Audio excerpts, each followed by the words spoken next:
Hi from Lee at Create with Fibre. We're going to assemble an Ashford Kiwi 3 spinning wheel, and I've got myself some tools, a pair of scissors, a hammer, a ratchet screwdriver. You can use a cordless drill driver, but always make sure you've got your torque set to the lowest setting. That's number one. And a tape measure, some oil and a wee bit of cardboard. I'll show you how we use that later.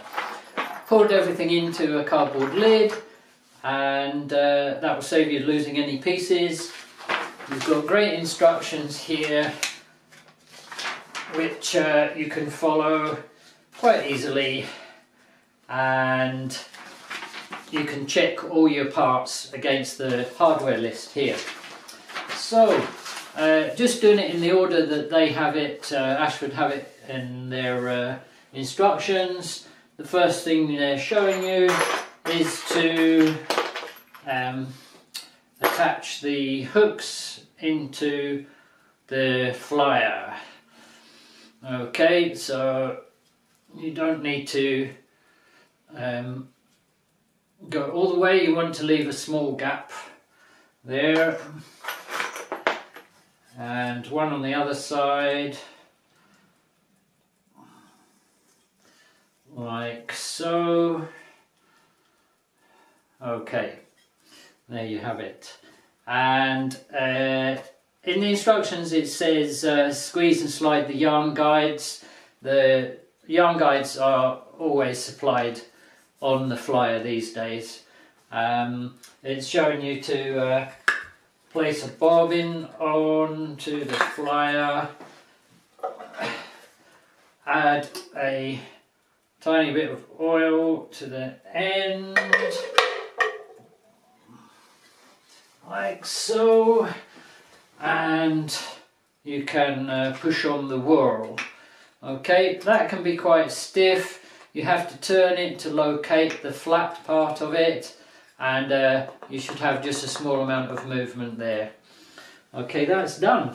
So now we have the bottom rail for the treadles, and we're just going to put a wooden dowel in the end. You can hear a different sound when it's made it all the way to the bottom of the hole. Great thing is with this wheels is all the dowels are the same, so you don't have to think about which dowels to use. Okay, now you must remember to put a barrel nut in and locate the hole coming out there, going that way, and we're looking at placing that into the foot, what do they call it, the treadle rail and a base. Now it's good to put this on a table or a flat surface, because there is a bit of play in this, but I often adjust it later on. So I'll put these two barrel nuts in like that, and then these bolts locate in there.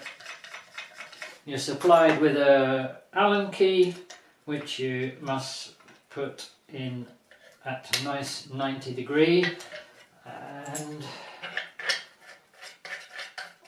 one on the other side.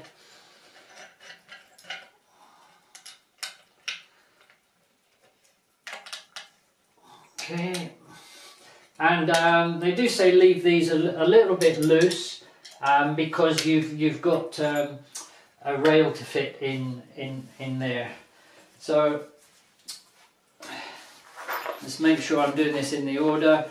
And we've got the rubber hinges, great invention, and with those come 4 plates.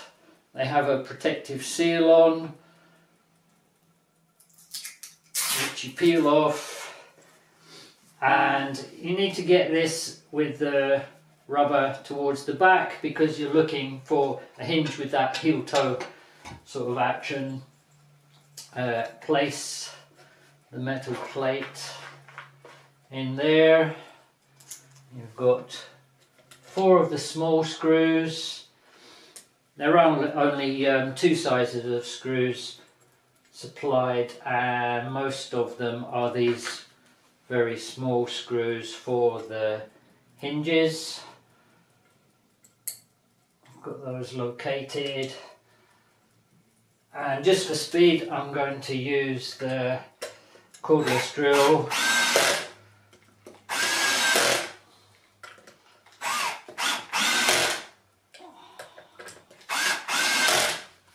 Okay,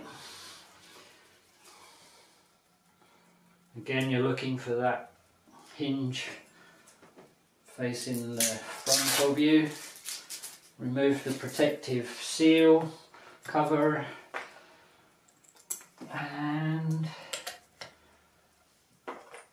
your 4 screws again, like this.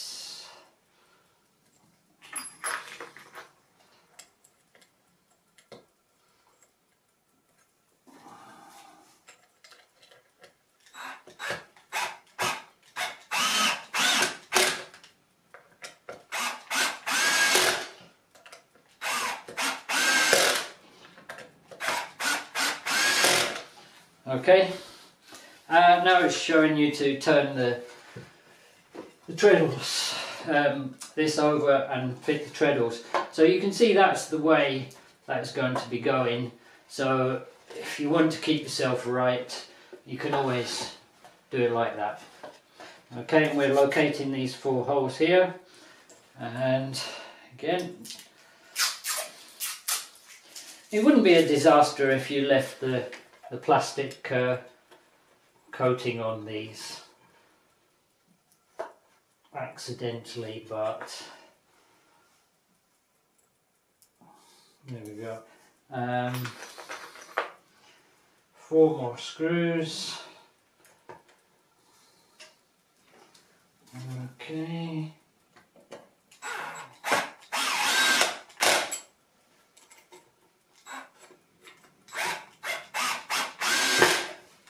There we go. And as you can see just to my left, I have had some practice at these. Just to show you a ratchet screwdriver, this is a fancy one made like a rugby ball, but you get all types. Some of them are called Stanley drivers or Yankee drivers, and they have a ratchet, but it's just quick with that really. If you don't have a ratchet driver, then just an ordinary Phillips screwdriver will do fine. Okay, what am I looking for? 4 more screws. They are here. Yes, there we go. Almost lost one there. Don't forget the plate. That's something that you mustn't miss off, because it gives something for the screws to bite against and strengthens the rubber. I guess that's why they do it. Okay, there we go. One more.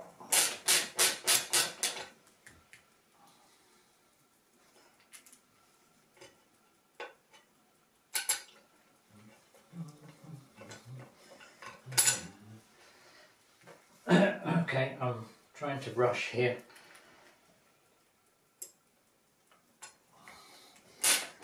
Take your time, Lee, take your time. I just don't want the battery to run out on the camera that I'm using to video this, so I'm rushing a little bit.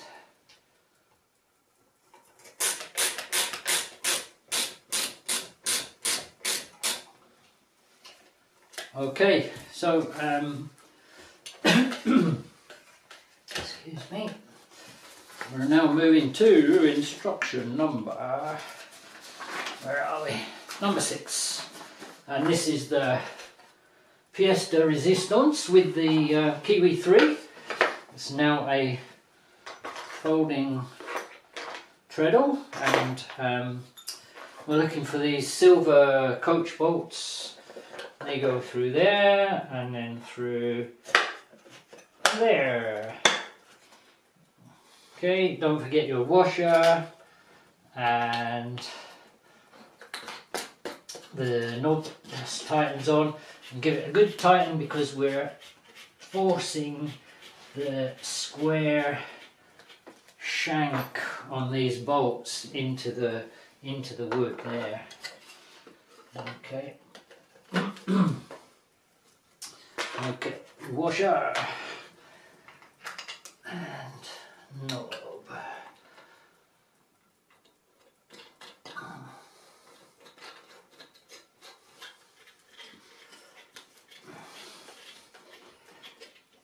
I remember on the Kiwi 2s they always said don't tighten these because you had a rail to fit in here, but I guess it's not as crucial with this new Kiwi 3 because you've got a little bit more flexibility there. So now we're putting these dowels into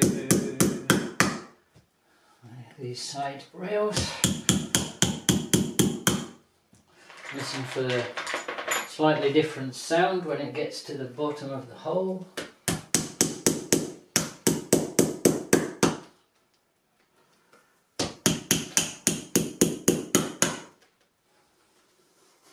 And the next thing, we're attaching what they call a toe saver. Okay, I guess that's to stop your toe going underneath the wheel. So, the only 2 long screws, and you can see the countersunk holes there, and on this there's only 2 small holes, so you've no choice really where to go. It's quite simple. For speed again, I'll just use my cordless. Okay, and I think we're on to number 9 already. Okay, so we're putting these barrel nuts in there. There's another one. Barrel nuts. Obviously you've got to have the hole facing where you want the bolt to go through, and just get that right. And the bolts. Now we've missed that one. I believe it's turned, or it's popped out. There you go. Right.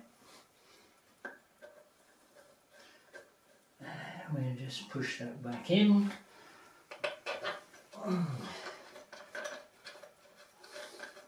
It's never done that before, it's just done that because I'm taking a video. Honest, I mean it. Okay, your Allen key, and tighten as we go. Yeah, nice and tight, nice and tight. No, just check these out.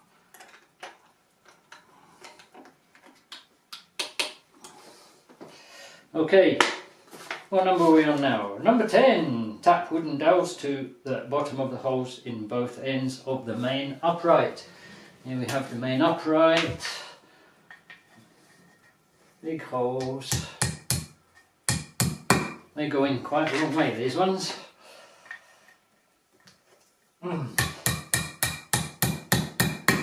Right, don't look at me, look at what I'm doing. I'm trying not to do what I've inherited from my father, which is this sticking your tongue out as you work. I don't know if any of you do that, but it's a bad habit. Okay, number 10, number 11. Okay, right, so this is quite important. You have a bearing here with a slight extension out the back, and that's kind of flush. So you want that at the back, and it's a good idea to have these on the right hand side because it's just the way it shows you in the drawing. If you did get these holes on the other side, it won't matter as long as you have this extension to the bearing at the back. Okay, now it's showing you to put the bolt in from the bottom. So we can just push this barrel nut in there and this in the bottom. Not gone in quite far enough. There we go.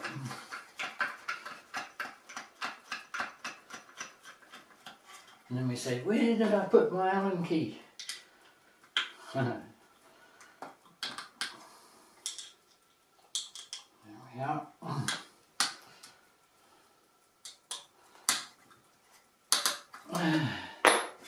There we go. That's the upright. And next thing is the slide the crank through the ball bearings. It says if necessary add a drop of oil. I would say not if necessary, I would say always add a drop of oil.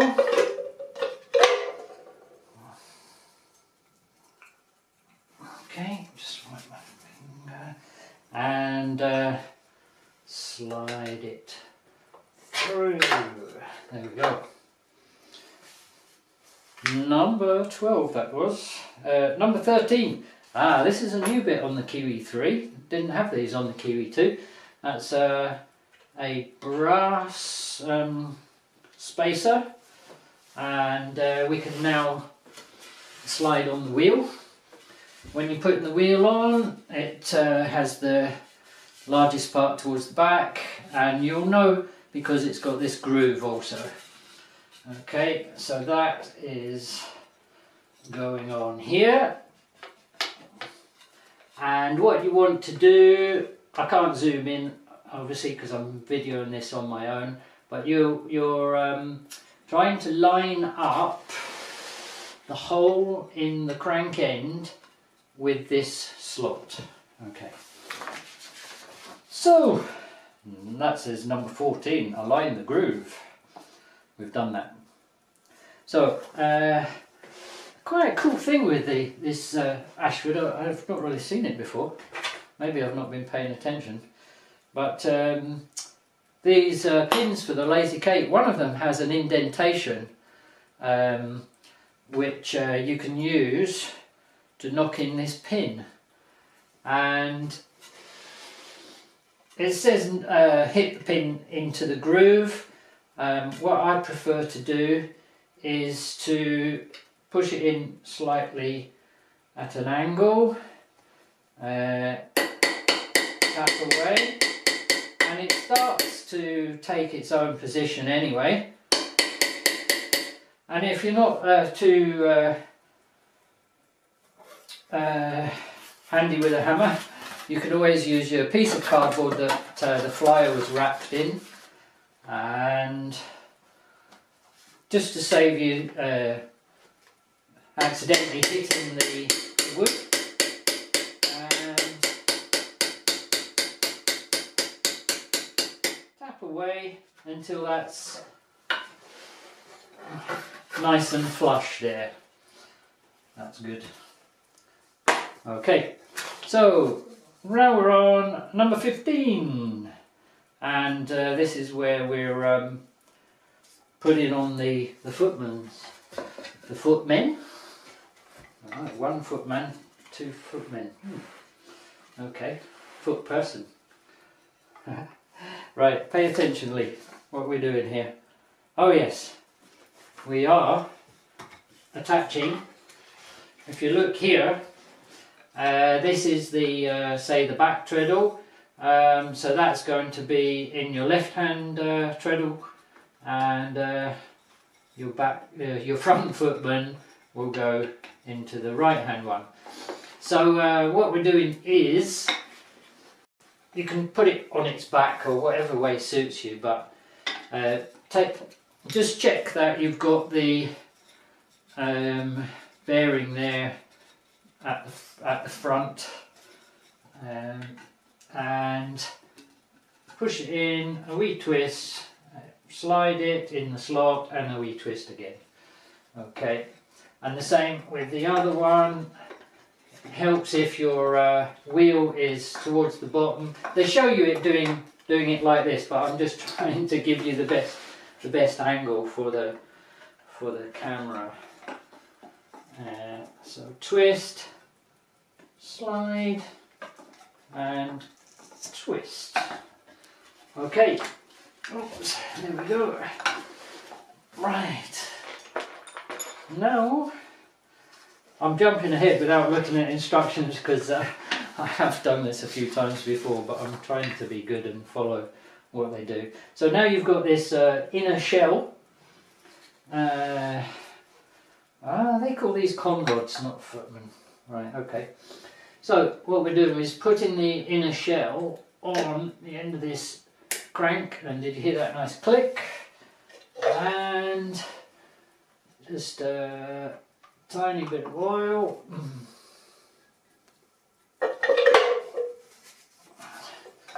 And you can see now why you want that towards the front. Click. Simple as that. Right, we're getting there. Okay, number 17 it says. Here we are. And this is called a nylon bearing. There is a chamfer there, that's flatter there.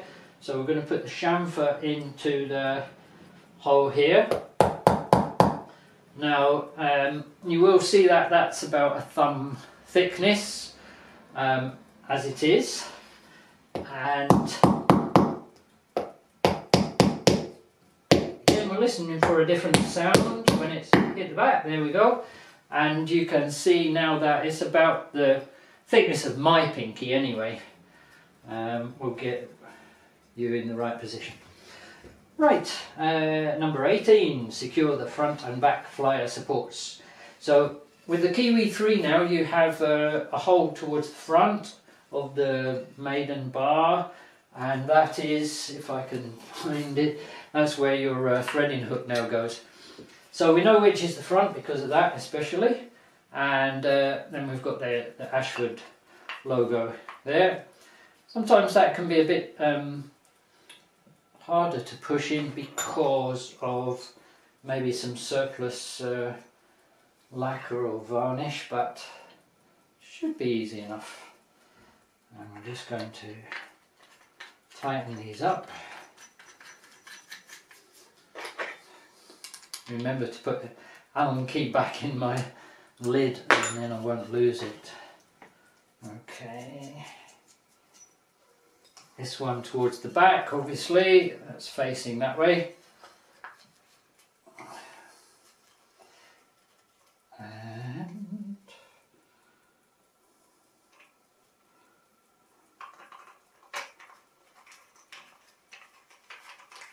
there we go.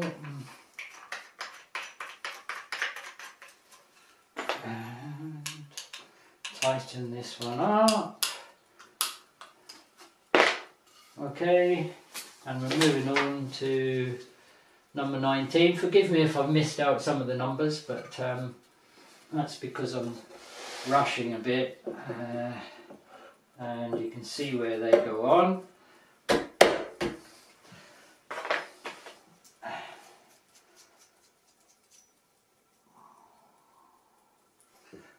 Okay, that in there, push it home.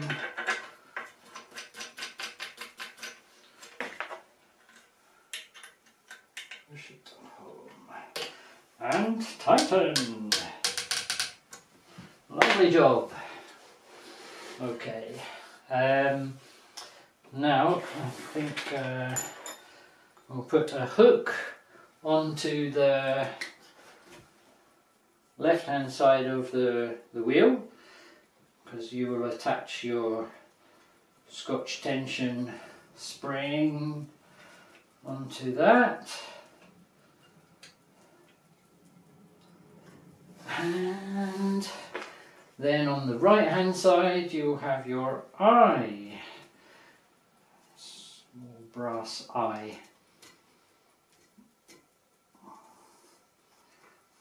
Okay, if you find it a bit stiff to do, you can use your Allen key to turn it. There, that's nice and straight. Okay, so I'm moving on. That was number 20, and it shows you inserting your flyer and bob into the back and click. Okay, that should move nice and free. If it doesn't move freely, you've either not put the whirl on hard enough with that bit of movement, or you've not knocked in that bearing piece, what do they call it, into the back there. But that's fine, nice free movement. Okay, so in the instruction number 20 it shows you the length of your Scotch tension wire.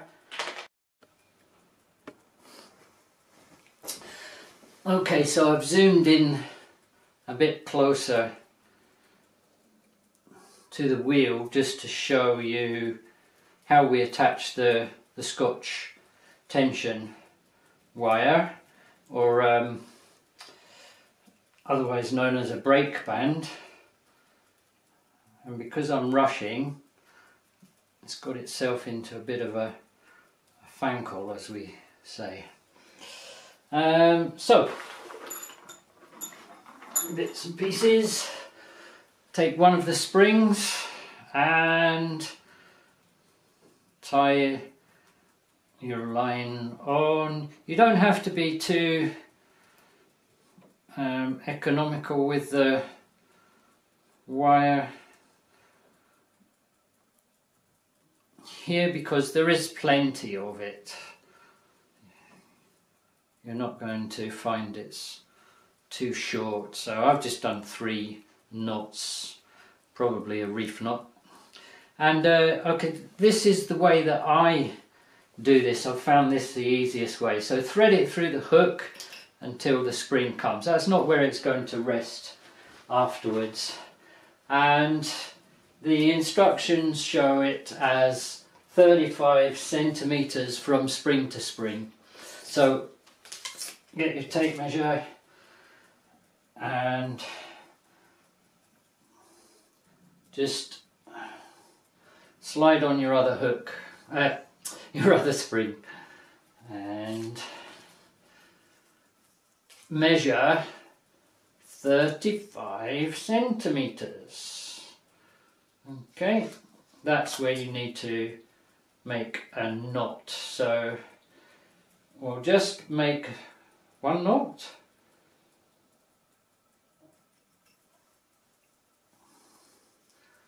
Okay, and then we'll just double check that length. So in that process I've actually gone down to 32, so we'll just loosen that a bit and slide it along. Okay, oops, wrong end of the tape.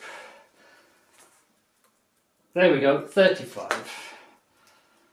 Okay, so again I'll just put another couple of knots in there. I've just found that's the easiest way for me anyway. Do it whichever way suits you. And you can now snip off any excess. And now you can take that over your bobbin and attach it to the hook on the other side. And you're wanting, you see the length of that is roughly in line with that upright. Okay, and the final bit is to tie on again.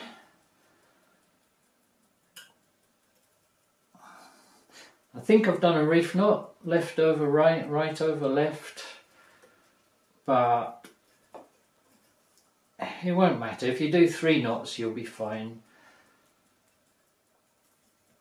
Okay, you can trim off any excess, and we're now looking for the knob and push that through the hole, and another few knots.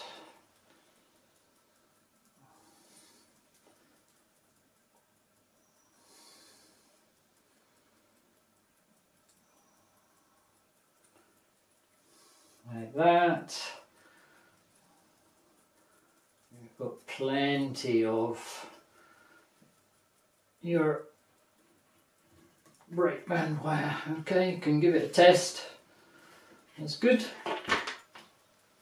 Okay, and a nice new touch, as I said, on the Kiwi 3 is the threading hook will go through there.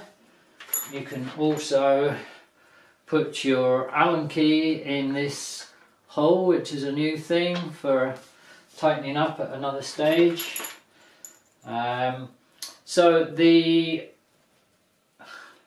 lazy Kate pin that you use with the indentation, that indentation is going to go in to the bottom. Let me just zoom out the camera in case you can't see that.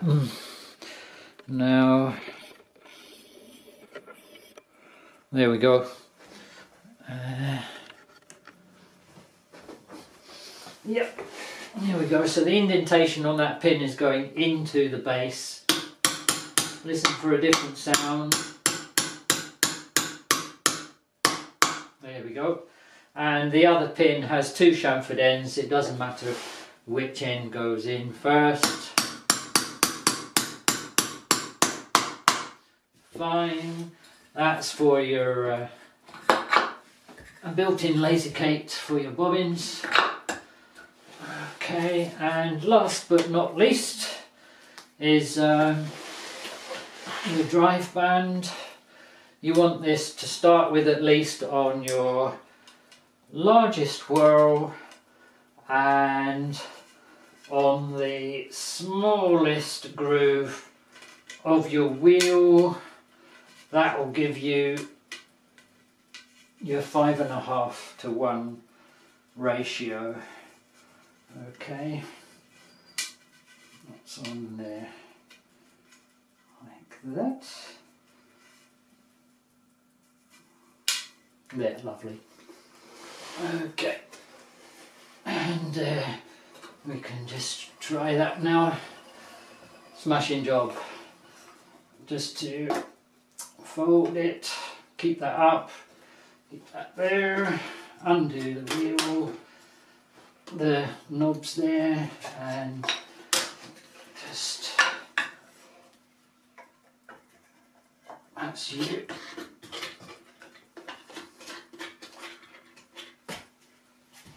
Job done. Thank you very much for watching.